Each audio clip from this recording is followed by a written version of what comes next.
The temporary truce in West Asia has now entered just the second day, but it's already clouded by confusion and contradictions. The US and Iran are expected to meet in Pakistan to clear the fog, but the future of these talks itself remains in question. Iran's parliament speaker, in fact, saying any negotiations with the US are unreasonable after what he described as violations of Tehran's key conditions. Ghalibaf listed 3 alleged violations: the continued attacks in Lebanon, a drone entering Iranian airspace, and denial of the country's right to enrichment. Ghalibaf says these are key elements of Iran's 10-point framework for ending the war.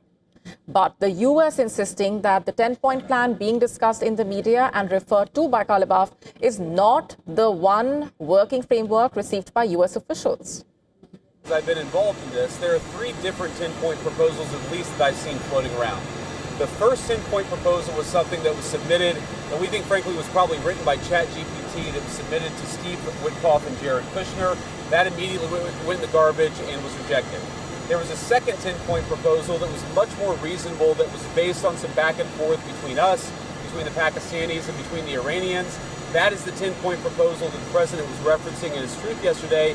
And then, frankly, I've seen a third 10-point proposal that's even more maximalist than the first 10-point proposal that's been floating around various social media channels.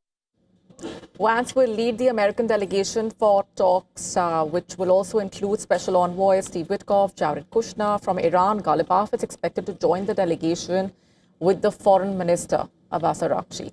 Adding to the contentions, Vance also rejected Ghalibaf's claims on the right to enrich uranium.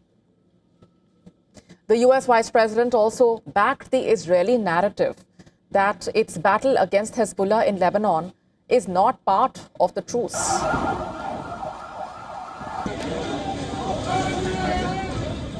First of all, I actually think, and there's a lot of bad faith negotiation and a lot of bad faith, propaganda going on.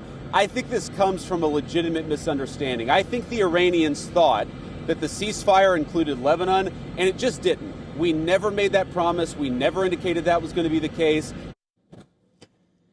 Vance's statement going against what the host Pakistan has been claiming. Pakistan Prime Minister has said that Lebanon was part of the truce, but the Israeli Prime Minister saying otherwise.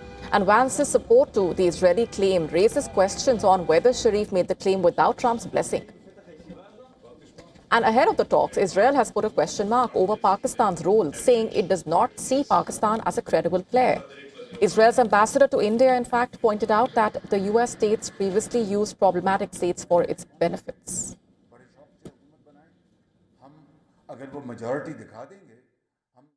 We don't see Pakistan as a credible player. I think that the United States has decided to use the services of the facilitation of Pakistan for their own reasons. We have seen in the past how the United States has managed to take problematic states like Qatar and Turkey and use them for the benefit of achieving an agreement with Hamas.